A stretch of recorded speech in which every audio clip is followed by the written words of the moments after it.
അസ്സലാമു അലൈക്കും. തഴവ ഉസ്താദ് അവരുടെ ഭാര്യയ്ക്ക് വേണ്ടി എഴുതുന്ന കത്തിൻ്റെ തുടക്കത്തിൽ പാടുന്നത് കാണാം.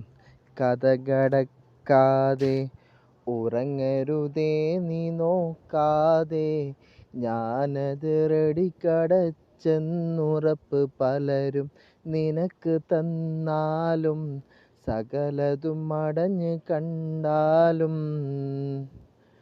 അവിടുത്തെ ഭാര്യയോട് തഴവ ഉസ്താദ് പറയാണ്, നീ കിടക്കാൻ നേരത്ത് നിൻ്റെ വീടിൻ്റെ വാതിൽ അത് ശരിക്കും അടച്ചെന്ന് നീ നോക്കണം. കതകടക്കാതെ കിടക്കാൻ പാടില്ല. നിനക്കത് പല ആൾക്കാരും നിനക്കത് നിൻ്റെ വീട്ടുകാരാകട്ടെ ആര് നിനക്ക് പറഞ്ഞാൽ നീ തന്നെ പോയി ഒന്നുകൂടെ നോക്കണം. എന്നിട്ട് അവിടെ നിർത്തിയില്ല. വീണ്ടും തഴവ ഉസ്താദ് പറയാണ്, അടുത്തു ചെന്നിടണേ, അടിമുടി അടക്കി നോക്കിടണേ, അതിനുള്ള കൊളുത്തു സാശക ശരിക്ക് വീണത് പിടിച്ച് നോക്കിടണേ, എന്നിട്ടുറപ്പിലെത്തിടണേ.